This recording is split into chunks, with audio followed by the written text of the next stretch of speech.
दोस्तों, साहित्य समाधान के मंच से मैं डॉक्टर रीता गौड़ आपका हार्दिक स्वागत करती हूँ, अभिनंदन करती हूँ।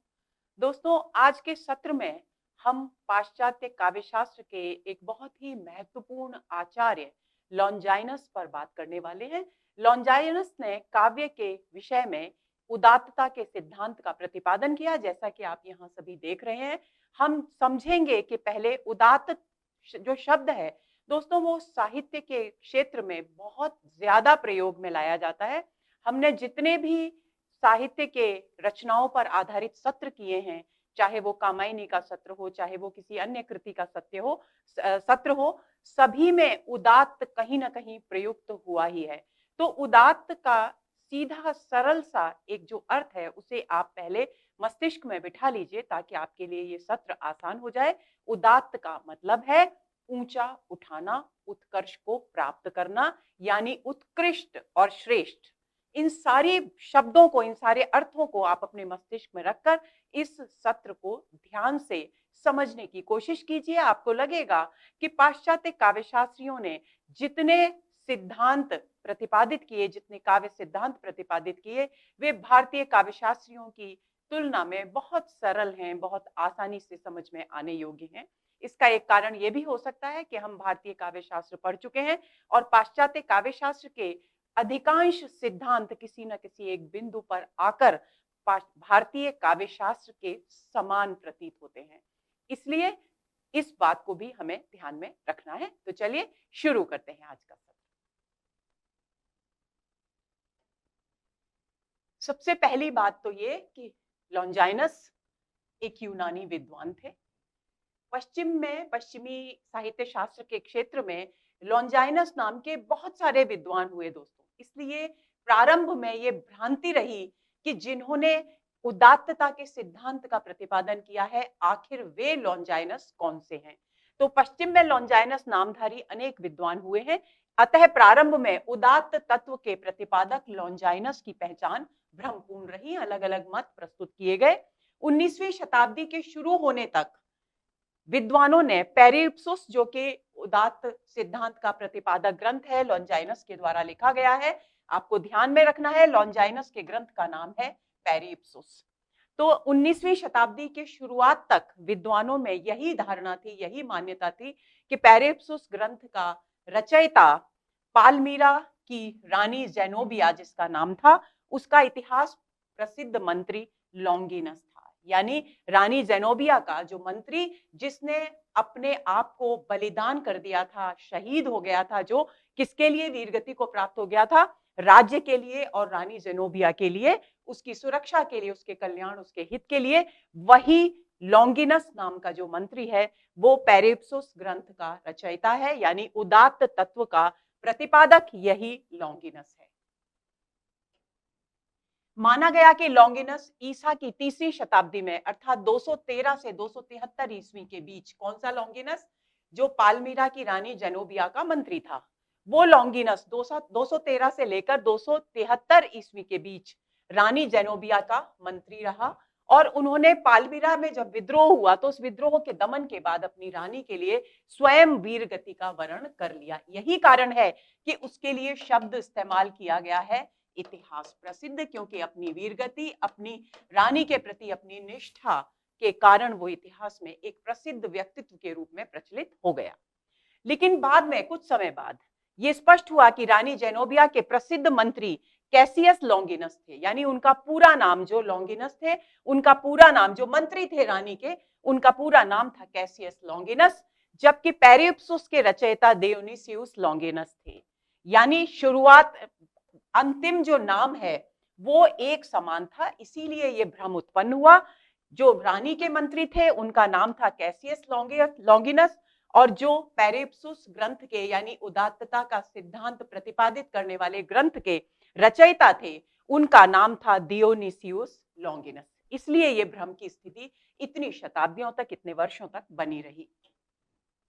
यूनान में पेरिप्सुस नामक ग्रंथ के रचयिता लॉन्गिनुस को सबसे पहले, लॉन्गिनुस, देखिए ध्यान देंगे, इसका राज कब खुला है कि ये लॉन्गिनुस कौन है? बहुत बाद में, 19वीं शताब्दी के बाद।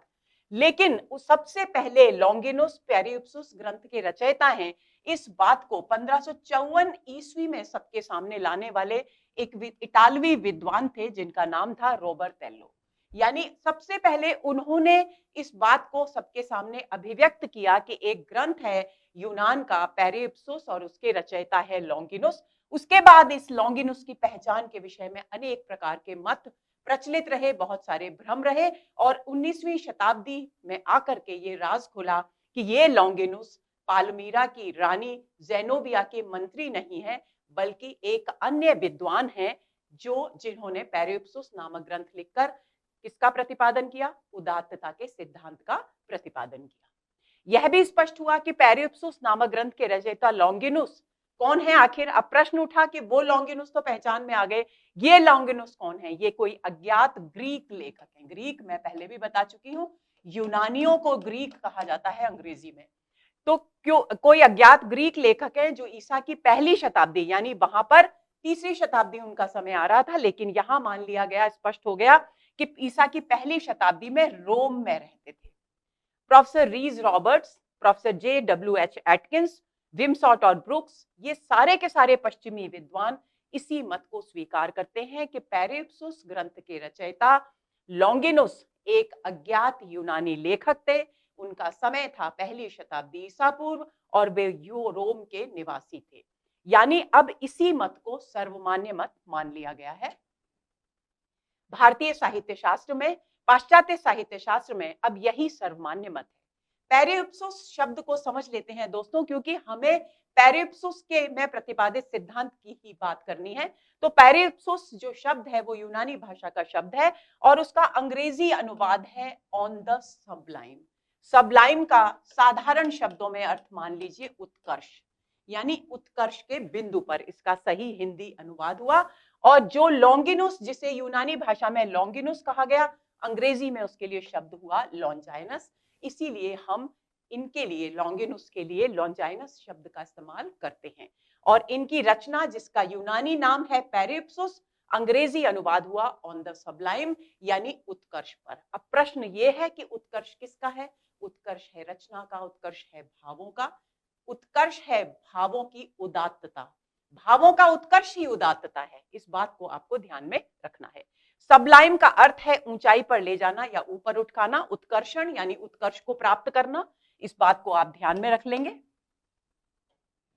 लॉन्जाइनस यद्यपि प्लेटो से प्रभावित थे, परंतु उन्होंने काव्य के उन मोहक गुणों की प्रशंसा की जिनकी प्लेटो ने निंदा की थी। यानी काव्य को के बहुत सारे ऐसे गुण थे जिनकी प्लेटो ने निंदा की थी, और वो ये मानते थे कि यदि वो चरित्र का निर्माण करने वाले हैं वे काव्य, तो निश्चित रूप से उन्हें श्रेष्ठ माना जाना चाहिए। उनकी दृष्टि में बहुत सारे ऐसे नैतिक नियम थे जिनके सांचे में ढलने पर ही किसी भी रचना को, किसी भी रचनाकार को या कवि को श्रेष्ठता प्राप्त हो सकती थी या श्रेष्ठ माना जा सकता था।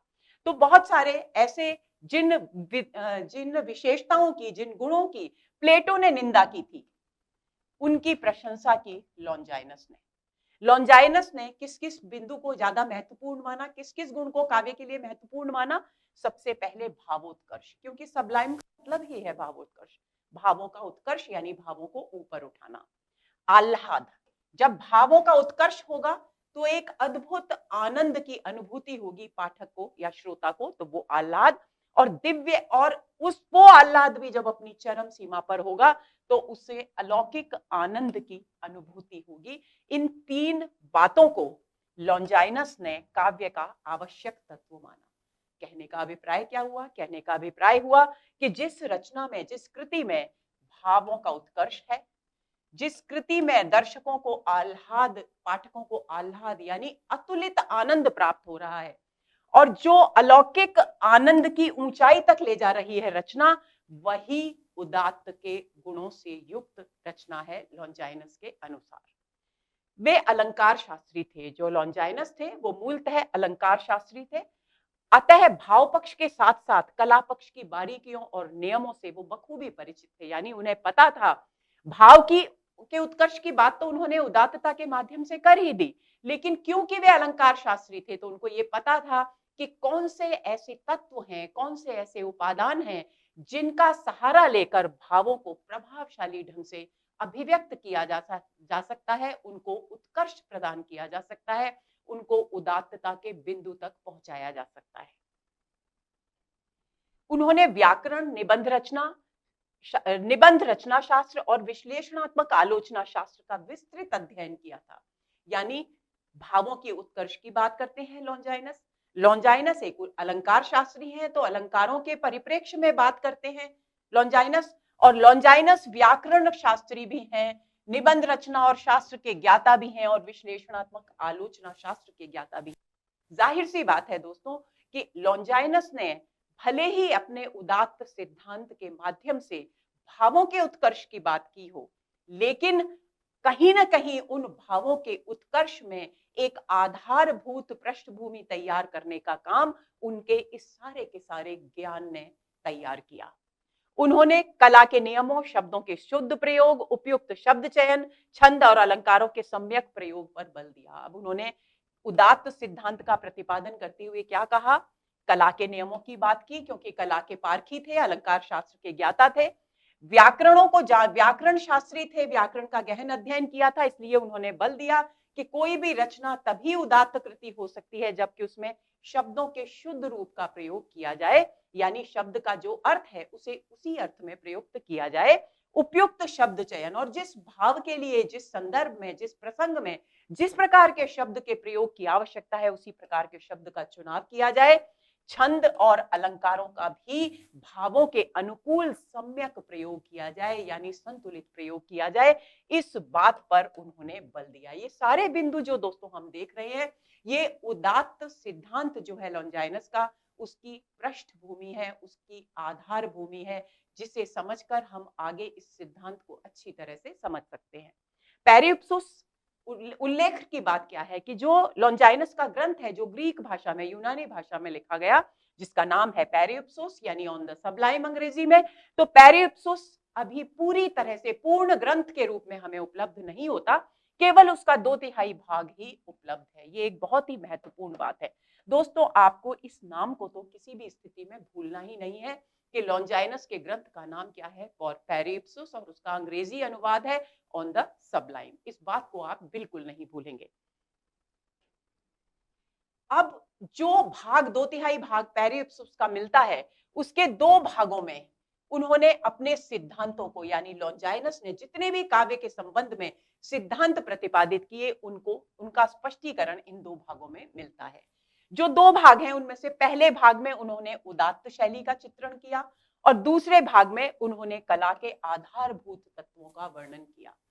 अपने अपूर्ण और खंडित रूप में, यानी जितना भी भाग पेरिप्सुस ग्रंथ का जो 2/3 भाग मिलता है, उसमें पेरिप्सुस एक छोटा सा ग्रंथ प्रतीत होता है, क्योंकि हमें उसके पूरे आकार के विषय में कोई जानकारी नहीं है।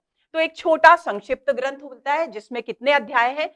44 छोटे अध्याय हैं, और इनमें से, इस 44 अध्यायों में से जो प्रारंभ के 8 अध्याय हैं, उन अनुच्छेदों को भूमिका माना गया है। इस बात को आपको ध्यान में रखना है। यानी प्रश्न पूछा जा सकता है कि पेरिप्सुस में कितने अध्याय हैं? तो 44 अध्याय हैं, और उनमें से प्रारंभिक जो 8 अनुच्छेद हैं, उनको पेरिप्सुस की भूमिका के रूप में स्वीकार किया गया है। भूमिका में लॉन्जाइनस ने स्पष्ट किया है कि क्यों वे ये ग्रंथ लिख रहे हैं, क्यों वे इन सिद्धांतों का प्रतिपादन कर रहे हैं। इस बात को स्पष्ट किया है। उन्होंने लिखा है कि यद्यपि पहले कैकिलियुस एक विद्वान है यूनान के, कैकिलियुस ने उदात्त पर विचार कर लिया है, यानी उदात्त जो काव्य का तत्व है उस पर पहले चिंतन कर चुके हैं कैकिलियुस नामक विद्वान। लेकिन फिर भी लॉन्जाइनस लिखते हैं कि उन्हें लगता है कि कैकिलियुस ने जिस तरह से उदात्तता के सिद्धांत को प्रस्तुत किया है, उस पर एक बार फिर से विचार करने की आवश्यकता है। यानी उन्हें लगता है कि उन्हें इस पर अपने विस्तृत विचार अभिव्यक्त करने चाहिए, उन्हें इस विषय पर पुनः विचार करने की आवश्यकता अनुभव हो रही है। यानी वे कैकिलियुस के उदात्त विचारों से, उदात्तता से संबंधित विचारों से असंतुष्ट हैं, उनमें अपूर्णता का अनुभव करते हैं। इसका कारण है कि कैकिलियुस की कृति में उदात्त के अनुरूप, यानी उदात्तता की बात तो की गई है, लेकिन भावों को कोई महत्व नहीं दिया गया, जबकि भावों को उत्कर्ष तक पहुंचाना ही लॉन्जाइनस की दृष्टि में उदात्तता है। तो लॉन्जाइनस को प्रतीत हुआ कि यहाँ उदात्त जो तत्व है उसका अधूरापन है, उसका अधूरा चित्रण किया गया है, क्योंकि बिना भावों के उत्कर्ष के उदात्तता के सिद्धांत को अभिव्यक्त किया ही नहीं जा सकता साहित्य में। इसलिए उनको लगा कि दोबारा से इस उदात्तता के सिद्धांत पर बात करने की आवश्यकता है। एटकिंस ने उनकी कृति की विषय वस्तु पर प्रकाश, एटकिंस एक विद्वान है जिन्होंने लॉन्जाइनस की पहचान की। कौन से लॉन्जाइनस की? कि वो रोम में रहते थे और पहली शताब्दी ईस्वी में हुए। तो इसमें इसके इस मत के समर्थक विद्वानों में एटकिंस का नाम भी आता है। तो एटकिंस ने लॉन्जाइनस की जो रचना है पैरेप्सुस, उसकी क्या विषय वस्तु है उसके विषय में प्रकाश डालते हुए लिखा है, What he has in mind is rather elevation, कि जो जब लॉन्जाइनस ने अपने इस ग्रंथ पैरेप्सुस की रचना की तो एटकिंस लिखते हैं कि उनके मस्तिष्क में क्या था? एलिवेशन। एलिवेशन का मतलब होता है ऊपर उठाना, यानी ऊंचाई, यानी साहित्य शास्त्र में उदात्तता। उनके मस्तिष्क में एलिवेशन था यानी उदात्तता थी। All that rises a style, अब ये उदात्तता क्या है? All that rises a style above ordinary and gives to distinction in its widest and truest sense. अब आगे वो इसको स्पष्ट करते हुए कहते हैं कि एलिवेशन क्या है, यानी उदात्तता क्या है? ये वो सारा तत्व है जो एक लेखन शैली को, स्टाइल यानी एक लेखन शैली, शैली किसकी? शैली कहा गया है लेकिन इसमें व्यंजित है लेखन, क्योंकि शैली यहां पर लिखने की शैली की ही बात हो रही है। तो all that rises a style, कि वो सब कुछ, वो सारे तत्व जो एक किसी लेखन शैली को ऊंचाई पर ले जाते हैं और उसे एबव ऑर्डिनरी, साधारण से ऊपर उठा देते हैं, एंड गिव्स द डिस्टिंक्शन, और उसे विशिष्टता प्रदान करते हैं। किस रूप में विशिष्टता प्रदान करते हैं? वाइडेस्ट यानी व्यापक, और ट्रूएस्ट और सच्चे अर्थों में, सच्चे अर्थों में उच्चता प्रदान करते हैं, उत्कर्ष प्रदान करते हैं, साधारण से विशिष्ट बना देते हैं जो तत्व, वही एलिवेशन है, वही उदात्तता है। इस बात को स्पष्ट करने वाले हैं एटकिंस, जिन्होंने किसके बारे में बात की है? लॉन्जाइनस ने जब उदात्तता का सिद्धांत का प्रतिपादन किया तो उनके मस्तिष्क में काव्य के विषय में क्या धारणा थी, उस धारणा को अभिव्यक्त किया है यहां पर एटकिंस ने। काव्य में आनंददायक तत्व की खोज ही उनका उद्देश्य था, यानी लॉन्जाइनस, उनका का मतलब है लॉन्जाइनस, लॉन्जाइनस ही पढ़ रहे हैं हम। तो लॉन्जाइनस का उद्देश्य क्या था जीवन का? उनका उद्देश्य था कि काव्य में ऐसा कौन सा तत्व है जो पाठकों को या दर्शकों को आनंद की अनुभूति कराता है, उन्हें ऊपर उठाकर, जब कैसा ऊपर उठाकर? जबकि वो अपना स्व भूल जाता है, अपने अस्तित्व को भूल जाता है, अपने आसपास के परिवेश को भूल जाता है और एक आनंद लोक में, एक अलौकिक आनंद में डूब जाता है। उसी वो तत्व आखिर क्या है, उसकी खोज करना ही लॉन्जाइनस का उद्देश्य था, और उसी उद्देश्य का प्रतिफल है उदात्तता का सिद्धांत। उनके अनुसार उदात्तता काव्य की आत्मा है। जिस तरह से हमारे यहाँ अलग अलग आचार्यों ने, भारतीय काव्य शास्त्र में अलग अलग तत्व को काव्य की आत्मा कहकर, किसी ने ध्वनि को माना, किसी ने रीति को माना, किसी ने रस को माना, किसी ने वक्रोक्ति को माना, उसी तरह से लॉन्जाइनस ने उदात्तता को काव्य की आत्मा माना। इसे स्पष्ट करते हुए वे कहते हैं कि काव्य की आत्मा उदात्तता, तो स्वयं लॉन्जाइनस के शब्दों में साहित्य पाठकों या श्रोताओं को आवेगपूर्ण अनुभूति की नवीन ऊंचाई तक जिन गुणों के कारण ले जाता है, वे ही उसका जीवन है। देखिए, इस वाक्य से इस कथन को जोड़ करके समझेंगे। पहले हमको ये ध्यान रखना है कि लॉन्जाइनस ने काव्य की आत्मा उदात्तता को माना।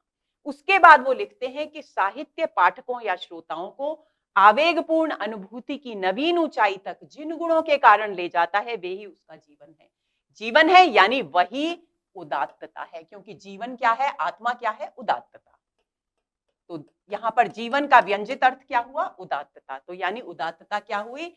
काव्य का वो गुण या काव्य के वो अनेक गुण जिनके कारण जो पाठक है, जो उस साहित्य का अध्ययन कर रहा है, या जो दर्शक है नाटक के रूप में उस साहित्य का मंचन देख रहा है, वो अपनी अनुभूतियों का आवेग अनुभव करता है और सामान्य धरातल से ऊपर उठकर एक नए लोक में जाता है, जबकि उसके सारे के सारे भाव उत्कर्ष को प्राप्त हो जाते हैं। उसका कुछ भी स्व नहीं रहता, उसका अपना कुछ नहीं रहता, उसे अपनी सुध-बुध नहीं रहती और वो केवल और केवल उस कृति के जो तत्व है, उस कृति का जो विषय है, उसके साथ इस प्रकार एकाकार हो जाता है कि उसके आनंद में पूरी तरह से डूब जाता है। तो जो गुण उसे इस ऊंचाई तक ले जाते हैं, वही वास्तव में उदात्तता है और वही काव्य का गुण है, काव्य की आत्मा है। साहित्य की यही उत्कृष्टता या उदात्तता उसके सभी गुणों में महान है कि काव्य के बहुत सारे गुण हैं, एक श्रेष्ठ काव्य के बहुत सारे मानदंड माने गए, बहुत सारे तत्व माने गए, लेकिन लॉन्जाइनस का कहना है कि ये उत्कृष्टता भावों की, ये उदात्तता, ये उसके जितने भी अन्य काव्य के गुण हैं उन सब में सबसे ज्यादा श्रेष्ठ है। यह वह गुण है जो अन्य क्षुद्र त्रुटियों के बावजूद साहित्य को वास्तविक रूप से प्रभावशाली बनाता है या प्रभावपूर्ण बनाता है। वे लिखते हैं कि ये उदात्तता वो गुण है, जबकि छोटी मोटी छोटी मोटी कमियां यदि किसी साहित्य में रह भी जाएं, तो यदि उदात्त है साहित्य तो वो उन छोटी मोटी कमियों को छिपा देता है और साहित्य को प्रभावशाली बनाता है। यानी उदात्त साहित्य होने पर, उदात्त कृति होने पर छोटी मोटी कृतियां उसके प्रभाव को, छोटी मोटी कमियां उसके प्रभाव को कम करने में सफल नहीं होती। अब बात आती है काव्य में उदात्त तत्व की। लॉन्जाइनस ने उदात्त यानी सबलाइम को कहीं परिभाषित नहीं किया, कहीं पर उन्होंने विचार व्यक्त किए, लेकिन जैसी कि परिभाषाएं दी जाती हैं विद्वानों के द्वारा, उस रूप में उदात्त की परिभाषा लॉन्जाइनस ने कहीं नहीं दी, परंतु इसे सभी साहित्य के गुणों का मूल कहा, क्योंकि काव्य की आत्मा उनकी दृष्टि में उदात्त है। स्वतः स्पष्ट जानकर छोड़ दिया। लॉन्जाइनस ने भाषा वैशिष्ट्य और चरमोत्कर्ष को उदात्तता माना, यानी उदात्तता के लिए उन्होंने किन दो तत्वों का होना आवश्यक माना? विशिष्ट भाषा का प्रयोग और चरमोत्कर्ष। इन दो तत्वों को उदात्तता में समाहित किया। अब इसमें और भी बहुत सारे बिंदु हैं। देखिए, हम चाहे यहां पर भाषा वैशिष्ट्य की बात की जा रही है, चाहे यहां पर चरमोत्कर्ष की बात की जा रही है, लेकिन आप भावोत्कर्ष को नहीं भूलेंगे, क्योंकि सबलाइम का अर्थ ही है भावों को ऊंचाई पर ले जाना। तो भाषा भावों को ऊंचाई पर ले जाने का एक माध्यम है, एक जरिया है। ऊंचा किसको जाना है? ऊंचा जाना है भावों को जो चित्रित किए जा रहे हैं किसी विशेष काव्य कृति में। उनका मत था कि विशिष्ट भाषा श्रोताओं को साधारण बुद्धि विलास से ऊपर उठाकर विस्मय और उद्रेक कर मंत्रमुग्ध कर देती है। यानी लॉन्जाइनस का मानना था कि भाषा का किसी भी साहित्य में बहुत महत्व है और वो उदात्त भाषा को, किसी भी कृति को उदात्त बनाने में महत्वपूर्ण भूमिका निभाती है। तो उन्होंने लिखा, क्या करती है कि केवल भाषा, अच्छी भाषा का प्रयोग केवल बुद्धि विलास का मतलब है बुद्धि का चमत्कार,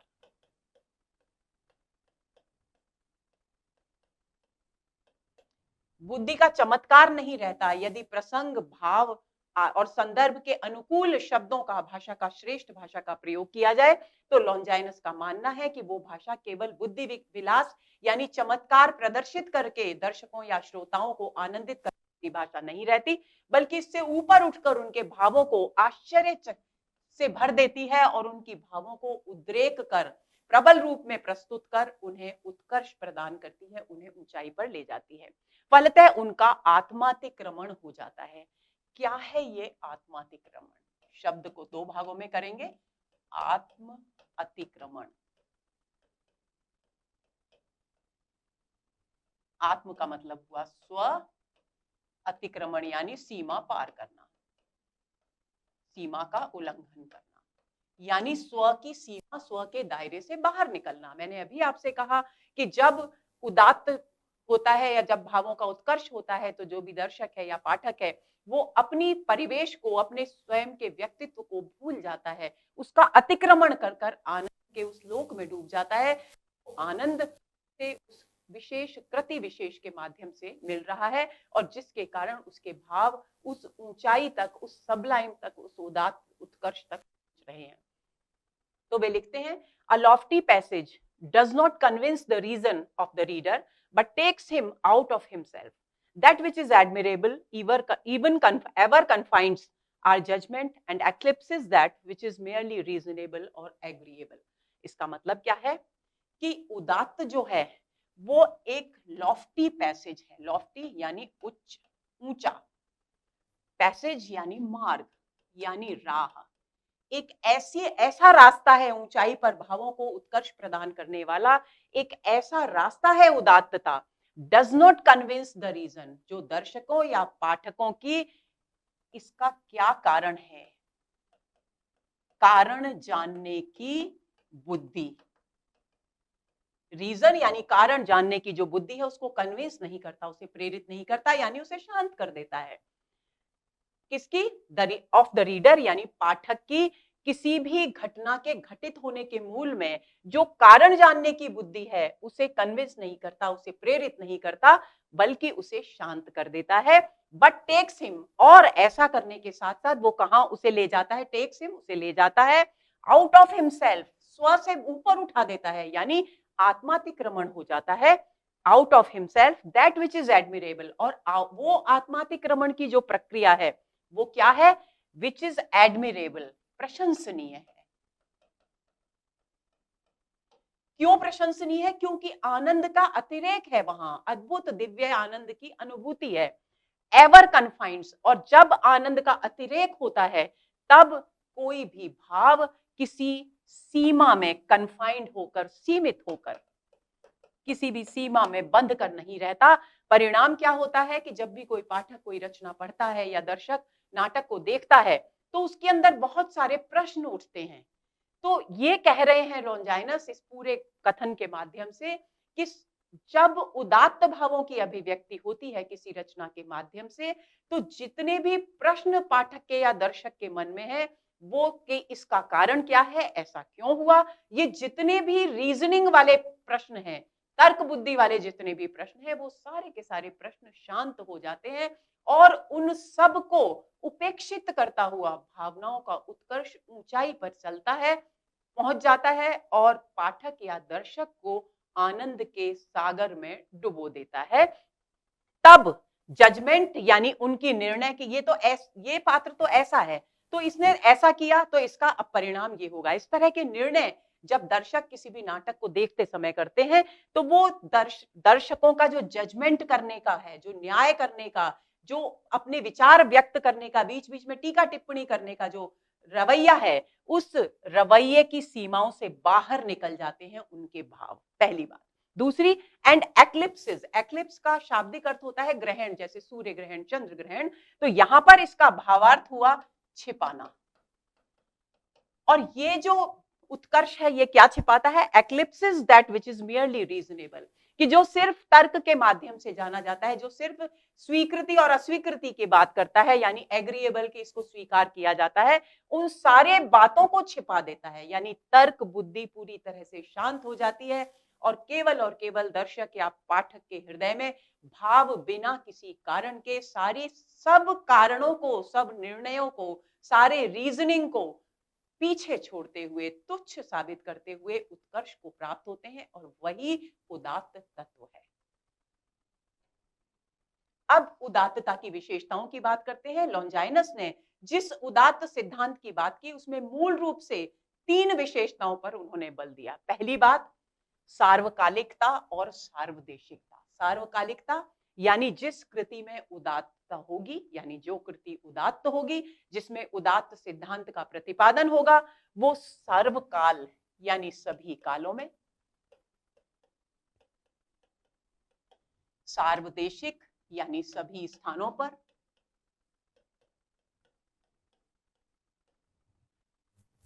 प्रासंगिक होगी। इसका मतलब क्या हुआ? इसका मतलब हुआ कि उदात्त रचनाएं किसी भी समय विशेष या किसी भी स्थान विशेष में सीमित होकर नहीं रहती। जिस तरह से भावों का उत्कर्ष यानी भावों की उदात्तता किसी भी सीमा को नहीं मानती, सारे तर्क की सीमाएं, सारे कारणों की सीमाएं, सारी निर्णय बुद्धि की सीमाएं, सबको छोड़कर, पीछे सबको तोड़कर ऊपर उत्कर्ष को प्राप्त करती है, उसी तरह से उदात्त तत्व से युक्त जितनी भी रचनाएं होती हैं वो किसी भी समय की सीमा को नहीं मानती। चाहे कितनी भी पुरानी रचना हो, आगे आने वाले किसी भी समय में कितना भी वैज्ञानिक युग हो जाए, उसकी प्रामाणिकता, उसकी प्रासंगिकता, उसका महत्व, उसकी आनंद देने की प्रवृत्ति कभी छोटी नहीं पड़ती, कभी फीकी नहीं पड़ती, कभी समाप्त नहीं होती। ये है सार्वकालिकता। और ये बात यदि रचना हिंदुस्तान में, भारत में लिखी जा रही है, तो भारत की सीमाओं तक सीमित नहीं रहती वो रचना, बल्कि विश्व के सभी देशों के लिए उतनी ही प्रासंगिक, सभी मनुष्यों के लिए, सभी भाषाओं के पाठकों के लिए वो उतनी ही महत्वपूर्ण, उतनी आनंददायक और उतनी ही प्रासंगिक रहती है। यही कारण है दोस्तों कि पेरे इप्सुस का अंग्रेजी, यही कारण है कि रामायण, महाभारत, रामचरितमानस, भगवत गीता जैसे न जाने कितने ग्रंथ हैं जो न जाने विश्व की कितनी भाषाओं में अनुदित किए गए। तो इस उदाहरण से आप समझ सकते हैं कि लॉन्जाइनस सार्वकालिकता और सार्वदेशिकता को उदात्तता की पहली विशेषता क्यों मानते थे, क्योंकि कोई भी रचना तभी उदात्त होगी जो हर समय में, हर स्थान पर अपनी प्रासंगिकता को बनाए रखेगी, अपने महत्व को बनाए रखेगी। दूसरी बात है नैसर्गिकता। उन्होंने कहा नैसर्गिक का मतलब क्या होता है? प्रकृति से प्राप्त। देखिए, दो तरह की योग्यताएं होती हैं किसी भी मनुष्य के पास, चाहे वो मैं हूं, चाहे वो आप हैं। एक तो होती हैं जो प्रकृति से हमको, प्रकृति ने हमको जो जन्म से जो विशेषताएं प्रदान की हैं, जो गुण प्रदान किए हैं, वो हमारे नैसर्गिक गुण हैं, वो हमारे प्रकृति से प्राप्त गुण हैं। और कुछ गुण ऐसे होते हैं जिन्हें हम प्रयत्न पूर्वक अभ्यास करके, शिक्षा प्राप्त करके अर्जित करते हैं, वो हमारे होते हैं अर्जित गुण। तो लॉन्जाइनस ने कहा कि उदात्तता जो है वो काव्य की नैसर्गिक विशेषता है, यानी काव्य का स्वभाव है, काव्य में मौलिक रूप से विद्यमान होती है। और काव्य में विद्यमान क्यों होती है? क्योंकि कवि में विद्यमान होती है।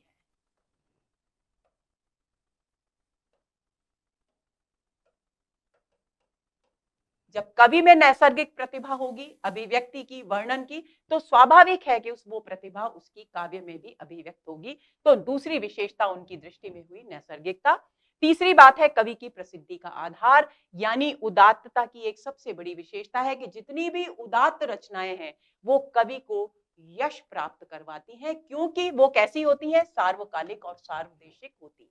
तो तीन मोटी मोटी विशेषताएं ये मानी। अब बात आती है कि उदात्तता के अंतर्गत कौन से तत्व लॉन्जाइनस ने माने और किन पर बल दिया। तो लॉन्जाइनस ने सबसे पहले उदात्त सिद्धांत का जब विश्लेषण किया तो उसे व्यावहारिक धरातल पर उसका विश्लेषण किया, मनोवैज्ञानिक धरातल पर विश्लेषण किया। अब प्रश्न ये उठता है कि मनोवैज्ञानिक धरातल पर विश्लेषण करने की आवश्यकता क्यों थी? इसलिए थी क्योंकि कोई भी दर्शक या कोई भी श्रोता जब किसी भी रचना को देखकर आनंद के सागर में डूबता है, यानी उसकी मनस्थिति जो उस काव्य को पढ़ने या देखने से पहले एक सामान्य मनुष्य की मनस्थिति थी, हो सकता है कि वो उस समय दुखी हो सकता है कि वो उस समय अत्यधिक आनंदित हो, तो उस मनस्थिति में बदलाव क्यों आता है उस रचना को पढ़ने के बाद? इसलिए मनोवैज्ञानिक आधार का विश्लेषण करने की आवश्यकता अनुभव की लॉन्जाइनस ने। तो उन्होंने व्यवहारिक धरातल पर इसका विश्लेषण किया और मनोवैज्ञानिक धरातल पर विश्लेषण किया, और उसके बाद जो उस निष्कर्ष पर पहुंचे कि कुछ एक तत्व हैं जो उदात्तता में होने ही चाहिए। तो सबसे पहला तत्व क्या है? महान धारणाओं या विचारों की उद्भावना, यानी किसी भी रचना में उदात्तता तभी होगी जब उसमें उत्कृष्टतम, श्रेष्ठतम विचार अभिव्यक्त किए जाएंगे। निम्न कोटि के विचारों वाली रचना कभी भी उदात्तता के गुणों से युक्त नहीं हो सकती। तो सबसे पहला उदात्तता का तत्व है महान विचारों और धारणाओं की अभिव्यक्ति।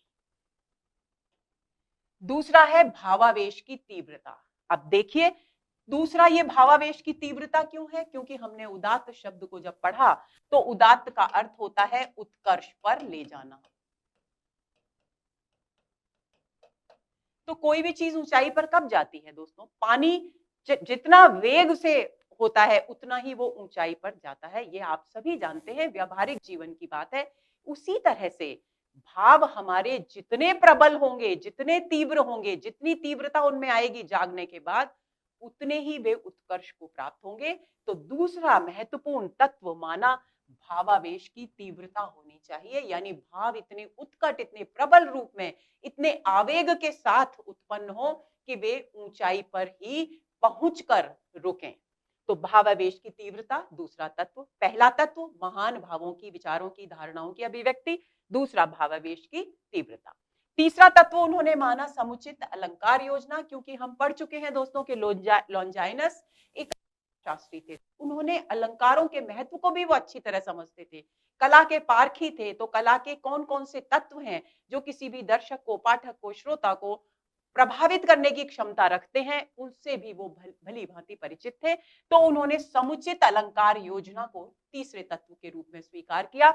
समुचित शब्द का क्या अर्थ है? समुचित शब्द का अर्थ है कि किसी भी अलंकार का किसी भी प्रसंग में, किसी भी स्थान पर उस तरह से प्रयोग हो कि अलंकार थोपे हुए प्रतीत न हो, स्वाभाविक अलंकारों का प्रयोग हो, और स्वाभाविक, जितना स्वाभाविक अलंकार का प्रयोग होगा उतना ही वो भावों को उत्कर्ष प्रदान करेंगे। यदि जबरदस्ती अलंकार थोपे जाएंगे तो वो भावों को उत्कर्ष प्रदान करने की बजाय उनके दबाव में, उनकी चमत्कारिकता के दबाव में भाव छिप जाएंगे। एक जगह तो मैंने पढ़ा था कि उन्होंने लिखा, लॉन्जाइनस ने, कि अलंकारों का प्रयोग इस तरीके से होना चाहिए कि काव्य पढ़ते समय पाठक को यह एहसास ही न, ये प्रबल भाव जो अभिव्यक्त हुआ है वो अलंकार के प्रभाव के कारण हुआ है। इतनी सहजता से अलंकारों का प्रयोग होना चाहिए। तो तीसरा तत्व उन्होंने माना समुचित अलंकार योजना। चौथा माना उत्कृष्ट भाषा शब्द, क्योंकि व्याकरण शास्त्री भी थे, तो इसलिए उन्होंने भाषा के महत्व को भी समझा कि भाव, जब तक भाषा नहीं है तब तक भावों की अभिव्यक्ति नहीं है, वरना भाव हमारे हृदय में ही रहेंगे। हमारी अभिव्यक्ति का जो माध्यम है वो भाषा है। तो उस स्थिति में लॉन्जाइनस ने विश्लेषण किया और उन्होंने महसूस किया कि भाषा भावों और प्रसंगों के जितनी अनुकूल होगी, जितना शब्द विधान प्रभावशाली होगा, उतना ही भाव उत्कर्ष को प्राप्त होगी। जिस प्रकार के पात्र हैं उनके अनुकूल भाषा का प्रयोग होगा तो भाव उत्कर्ष को प्राप्त होंगे, अन्यथा भाव भाषा के चमत्कार, जिस तरह से अलंकारों के चमत्कार के नीचे दब जाएंगे, उसी तरह से यहां भी दब जाएंगे।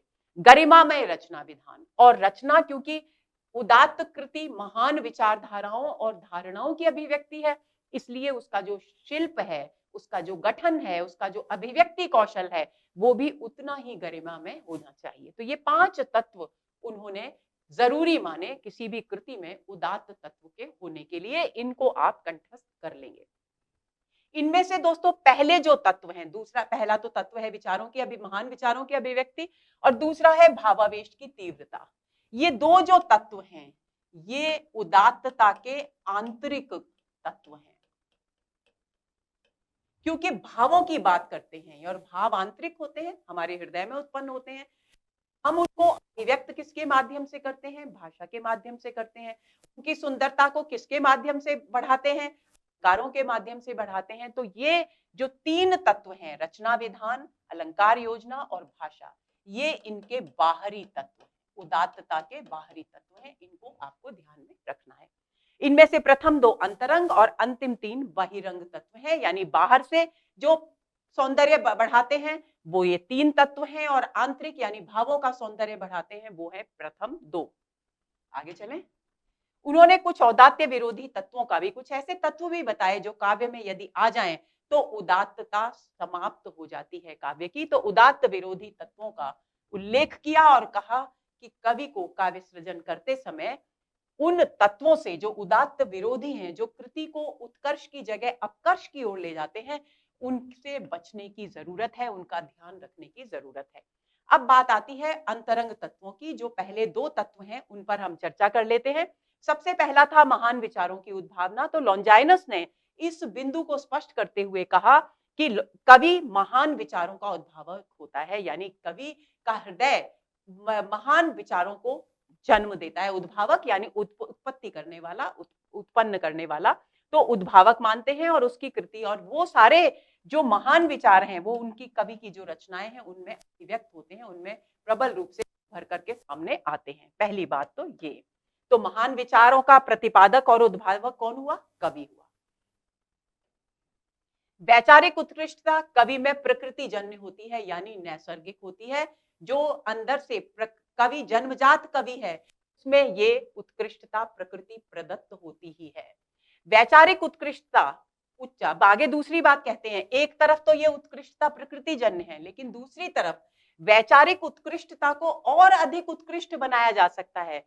अगर हम उत्कृष्ट विचारों और चिंतन का अनुशीलन करें तो इसे और अधिक श्रेष्ठ बनाया जा सकता है। यानी हमें अन्य विद्वानों के भी उत्कृष्ट विचारों का अध्ययन करना चाहिए ताकि हमारे उत्कृष्ट विचारों का विस्तार हो, उस पर सोचना चाहिए कि उनकी उत्कृष्टता और अधिक बढ़े और अधिक प्रामाणिक हो।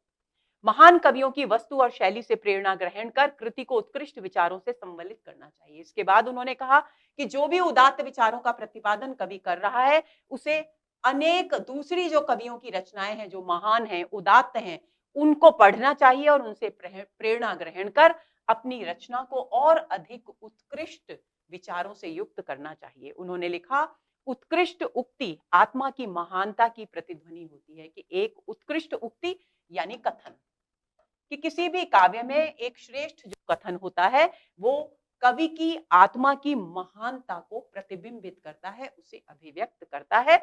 आगे चले। कवि को अपनी आत्मा में उत्कृष्ट विचारों का पोषण करना चाहिए ताकि वो एक उदात्त कृति की रचना कर सके। यही वैचारिक उत्कृष्टता विषय वस्तु को आनंदातिरेक की क्षमता से युक्त करती है। लॉन्जाइनस का मानना था कि जितने उत्कृष्ट विचार अभिव्यक्त करेगा कवि, उतना ही पाठक और दर्शक आनंद के अतिरेक में डूब जाएंगे, यानी उनके भावों का उत्कर्ष होगा। श्रेष्ठ रचना का विषय कैसा होना चाहिए? विस्तृत होना चाहिए, असाधारण शक्ति से युक्त होना चाहिए, असाधारण वेग से, वेग का मतलब क्या है? बहुत अधिक प्रभाव से युक्त होना चाहिए, वैभवपूर्ण होना चाहिए और पाठक पर स्थायी प्रभाव डालने वाला होना चाहिए। ऐसा नहीं है कि कृति पढ़ी और थोड़ी देर बाद पाठक भूल गया, बल्कि पाठक के हृदय पर अमिट छाप छोड़ने वाली रचना होनी चाहिए। ऐसा लॉन्जाइनस का मानना था कि इस तरह का विषय लेकर के रचना लिखनी चाहिए ताकि वो पाठक के हृदय पर स्थायी रूप से अपना प्रभाव डाल सके। अब दूसरे तत्व की बात आती है, भावावेश की तीव्रता। प्रेरणाजन्य भाव आवेग, कवि कृति को पढ़कर, कवि की रचना को पढ़कर या देखकर इतना उससे प्रेरित होकर, उसके तत्व से प्रेरित होकर भावनाओं का आवेग पाठक के हृदय में उत्पन्न हो, तीव्र भावों की उत्पत्ति हो और वो उत्कर्ष को प्राप्त हो, वही भावों की तीव्रता है। भावों की उत्कटता अंतरंग तत्वों के संतुलन और विचारों की उत्कृष्टता के लिए अनिवार्य होती है। दूसरे बिंदु भावों की उत्कृष्टता को स्पष्ट करते हुए, भावों की तीव्रता को स्पष्ट करते हुए लॉन्जाइनस ने कहा कि किसी भी काव्य कृति के जो आंतरिक तत्व होते हैं, यानी महान विचारों और धारणाओं की अभिव्यक्ति, उनको उनमें यदि संतुलन उत्पन्न करना है तो उसके लिए भावों की तीव्रता बहुत अधिक आवश्यक है। श्रेष्ठ विचारों की श्रेष्ठता तो आवश्यक है ही, बल्कि भावों की तत्वों के संतुलन के लिए भावों की तीव्रता भी आवश्यक है। लॉन्जाइनस का भव्य आवेग, अब ये जो भव्य आवेग, भावों की तीव्रता यानी भव्य आवेग की जो बात करते हैं, लॉन्जाइनस का भव्य आवेग से तात्पर्य ऐसे आत्मोत्थानकारी उत्कृष्ट भाव विधान से है जिसे पढ़कर पाठक स्वयं लोकोत्तर स्थिति की अनुभूति करने लगे। इसकी चर्चा हम कर चुके पहले। यानी लॉन्जाइनस जब भव्य आवेग की बात करते हैं, भव्य आवेग किसका है? भावनाओं का है। तो उनका मतलब होता है कि किसी भी कृति को पढ़कर व्यक्ति, पाठक या दर्शक अपने स्व के दायरे से ऊपर उठ जाए, यानी उसका आत्म का उत्थान हो जाए, ऐसी रचना हो, ऐसा श्रेष्ठ भाव विधान हो कि भावों का, पाठक और दर्शक के भावों का भी उत्कर्ष हो और पढ़कर पाठक अपनी इस लौकिक स्थिति से ऊपर उठ जाए, लोकोत्तर स्थिति में पहुंचकर दिव्य आनंद की अनुभूति में डूब जाए। यही था लॉन्जाइनस का भव्य आवेग से तात्पर्य। यानी वह आवेग भावनाओं का जो व्यक्ति को लौकिक स्थिति से ऊपर उठाकर अलौकिक स्थिति में ले जाता है, लोकोत्तर स्थिति में ले जाता है और दिव्य आनंद में डुबो देता है। आगे उन्होंने कहा, हर्ष, उल्लास, वीरता और ओजमय वाणी व्यक्ति की आत्मा को कुछ समय के लिए ऊपर उठाते हैं। इसका मतलब क्या है? इसका मतलब यह है कि उदात्त काव्य में हर्ष, उल्लास, वीरता और ओजपूर्ण वाणी जहां इनकी अभिव्यक्ति होती है, तो इन तत्वों में, इन बिंदुओं में, इन गुणों में इतनी क्षमता होती है कि ये कुछ समय के लिए जो पाठक या दर्शक है उसके भावों को उत्कर्ष प्रदान करते हैं। यानी इन भावनाओं की अभिव्यक्ति उदात्त काव्य में होनी चाहिए। काव्य में भावावेग की उपादेयता के संबंध में भी कहते हैं, मैं यह बात पूरे विश्वास के साथ कह सकता हूं कि जो आवेग उन्माद उत्साह के उद्दाम वेग से फूट पड़ता है, यानी इसी के संदर्भ में आप इस बात को लेंगे कि मैं यह पूरे विश्वास के साथ कह सकता हूं कि जो आवेग यानी भावनाओं का आवेग, भावनाओं का उन्माद, उत्साह यानी वीरता और उत्साह, कि उद्दाम वेग से यानी प्रबल वेग से जो निकलता है वह और एक न एक प्रकार से वक्ता के शब्दों को विक्षेप से परिपूर्ण कर देता है। यानी वक्ता अपने अस्तित्व जो बोल रहा है उसके प्रभाव मंडल में कि कौन आ जाते हैं, श्रोता आ जाते हैं। जो विक्षेप शब्द है दोस्तों इसका अर्थ होता है फेंकना। यानी वक्ता कौन है, कवि। कवि ही तो अपनी बात कह रहा है विषय के कवि रचना के माध्यम से। तो वक्ता अपने प्रभाव को इतना विस्तृत कर देता है कि पाठक और श्रोता या दर्शक उसके प्रभाव में आ जाते हैं, यानी अपने अस्तित्व को भूलकर कृति के साथ एकाकार हो जाते हैं। उसके यथास्थान व्यक्त होने से स्वर में जैसा औदात्य आता है वह अन्यत्र दुर्लभ है। और जहां पर ये उचित रूप में अभिव्यक्त होता है वहां काव्य में जो उदात्तता आती है वो सामान्यतः अन्यत्र देखने को नहीं मिलती। इसके बाद बहिरंग तत्वों की बात होती है। आंतरिक दो तत्वों की बात हो चुकी, उच्च विचार और भावावेग की तीव्रता। तीसरा, समुचित अलंकार योजना के विषय में लॉन्जाइनस क्या कहते हैं? लॉन्जाइनस अलंकारों के विवेकपूर्ण प्रयोग यानी बुद्धि के द्वारा उचित रूप में अलंकारों के प्रयोग पर बल देते हैं। उन्होंने मनोवैज्ञानिक प्रभावों की दृष्टि से अलंकारों को उपयोगी बताया, क्योंकि उनकी दृष्टि में यदि अलंकारों का स्वाभाविक प्रयोग हो, सहज प्रयोग हो, तो वो भावों को उत्कर्ष तक पहुंचाने में सहायक हो सकते हैं। उनके अनुसार अलंकार विषय प्रसंग, इसको ध्यान रखेंगे, अलंकार विषय प्रसंग और परिस्थिति के अनुकूल प्रयुक्त होने पर काव्य के अर्थ को उत्कर्ष प्रदान कर पाठक को आनंदित करते हैं। यानी लॉन्जाइनस ने कहा कि काव्य में अलंकारों का प्रयोग भाव प्रसंग आदि के अनुकूल स्वाभाविक रूप में होना चाहिए। उनके अनुसार अलंकार शैली में चमत्कार उत्पन्न करने का स्वाभाविक साधन होना चाहिए। ऊपर से आरोपित कहीं भी अलंकार नहीं लगने चाहिए। कहीं भी कृति में यह एहसास नहीं होना चाहिए कि कवि ने अपने पांडित्य प्रदर्शन के लिए या चमत्कार प्रदर्शन के लिए जबरदस्ती इन अलंकारों को ठूंसा है, बल्कि उनको स्वाभाविक रूप से भावों के उत्कर्ष में सहायक सिद्ध होना चाहिए। उदात्त के पोषक जो अलंकार हैं उन अलंकारों की यहां पर बात की है। तो जिन अलंकारों को बताया है उनको हम थोड़ा सा समझ लेंगे।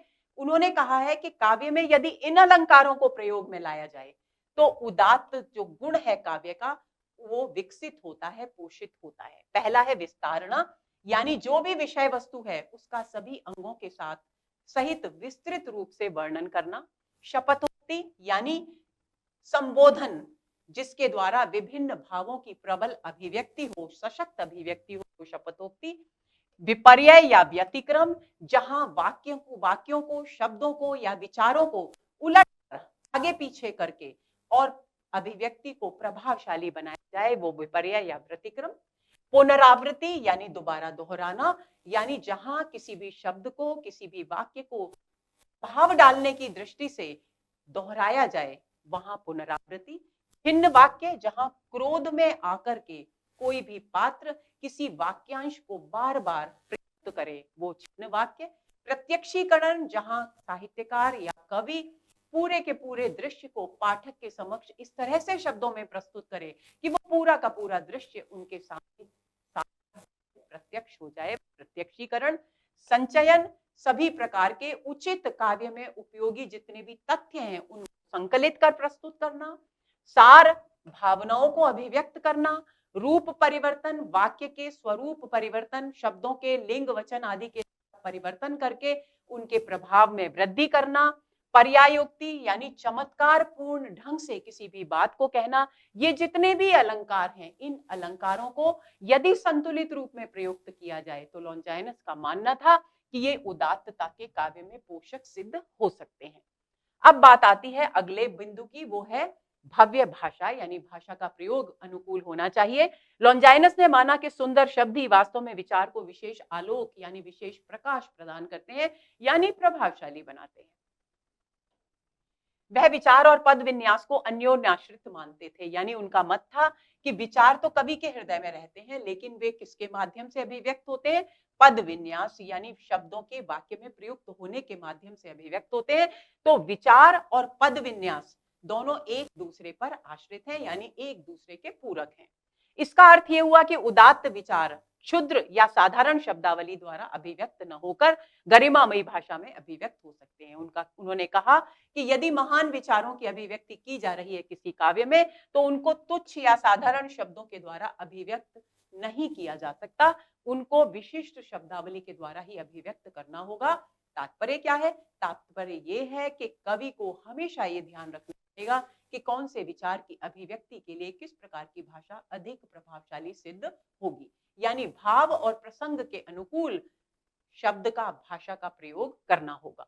उन्होंने भव्य भाषा में शब्द चयन यानी शब्दों का चुनाव, उपयुक्त और मनोहारी पद यानी वाक्य में जब शब्द हो जाए तो उनका सौंदर्य और निखर कर आए और वो कहीं भी अनुपयुक्त न लगे, हमेशा उचित और उपयुक्त ही लगे। पद, वाक्यांशों का विवेकपूर्ण चयन, वाक्यांशों का इस प्रकार गठन किया जाए कि काव्य के उदात्त तत्व को बढ़ावा मिले, प्रोत्साहन मिले, उत्कर्ष प्राप्त हो। और प्रयोग भाषा सज्जा को और भाषा अलंकृत हो, इन सब को उन्होंने भव्य भाषा के अंतर्गत महत्व दिया।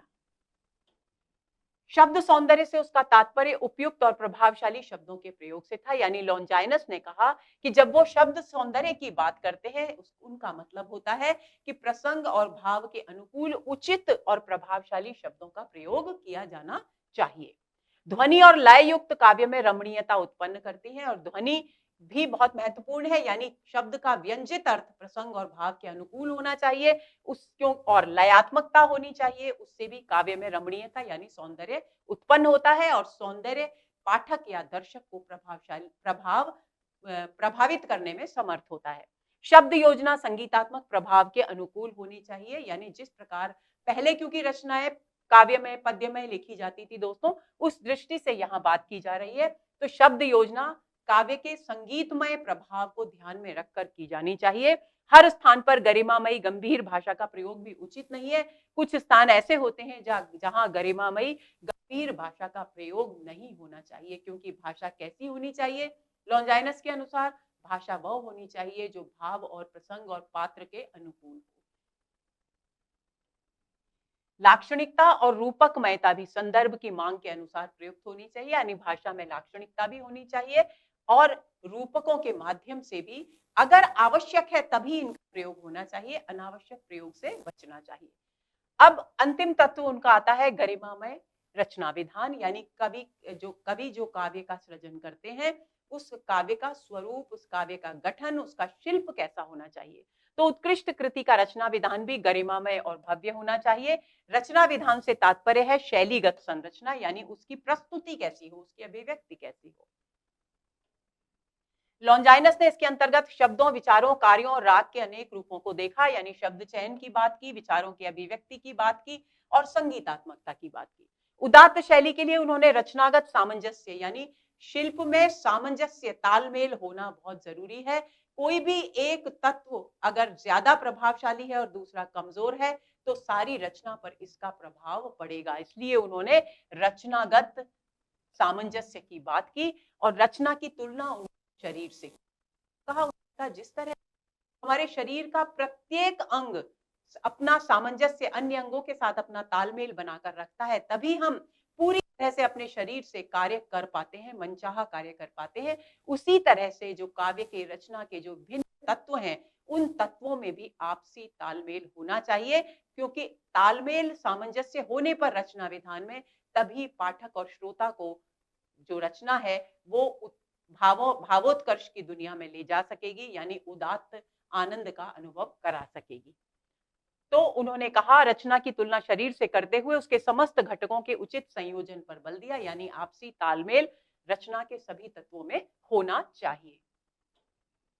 उनकी दृष्टि में शरीर की तरह रचना भी जब एकनिष्ठ भाव से कार्य का संपादन करती है तभी वो गरिमा में बन पाती है। क्या लिखते हैं वे? लिखते हैं वही काव्य सृष्टि उत्कृष्ट है जो पाठक को एक बार नहीं वरन बार बार उत्तेजित और उद्वेलित कर सके। कहने का मतलब क्या है कि जितनी बार वो रचना को पाठक उतनी बार उसे उसी आनंद हो। ऐसा तालमेल, ऐसा सामंजस्य किसी भी रचना की रचना विधान में होना चाहिए। इसको कहते हैं लॉन्जाइनस के अनुसार गरिमामय रचना विधान।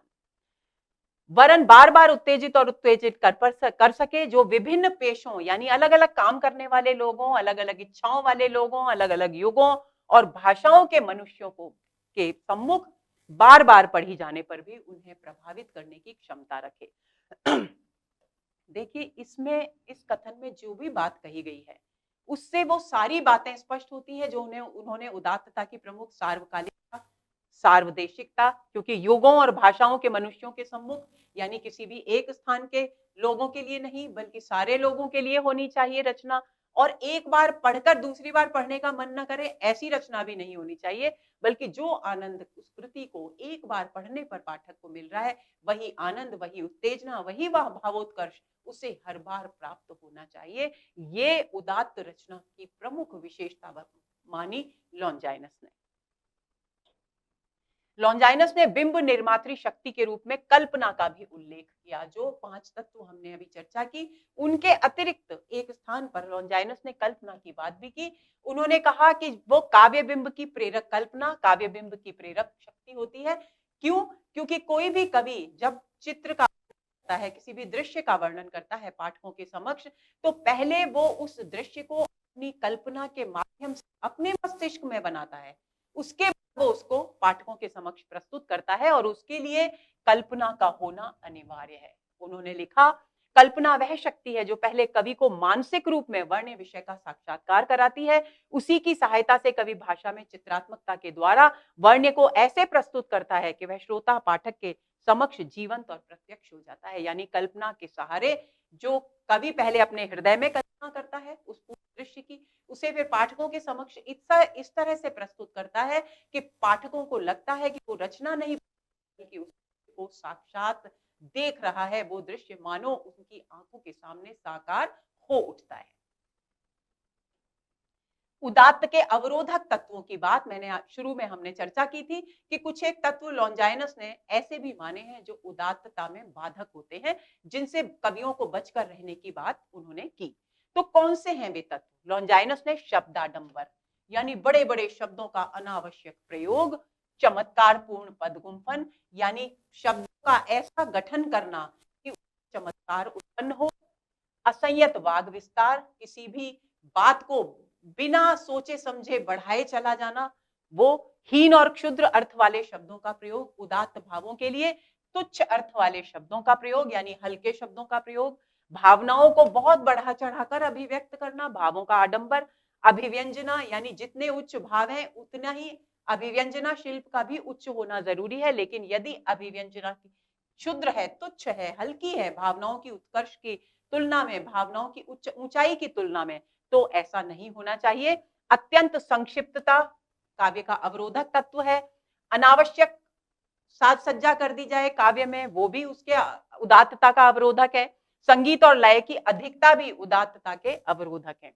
तो इन सारे तत्वों को लॉन्जाइनस ने उदात्तता विरोधी तत्वों के रूप में माना और कवियों से कहा कि वे जब भी काव्य का सृजन करें इन तत्वों का से अपने आप को बचा कर रखें, ताकि वे एक उत्कृष्ट उदात्त रचना सृजित कर सकें, निर्मित कर सकें, उसकी रचना कर सकें। दोस्तों, ये हुआ हमारा आज का सत्र, जिसमें हमने लॉन्जाइनस के उदात्त सिद्धांत पर बात की। उम्मीद करती हूं कि लॉन्जाइनस के उदात्तता के सिद्धांत के एक एक पक्ष आपको अच्छी तरह से समझ में आ गया होगा। अगले सत्र के इंतजार में रहिए। नमस्कार।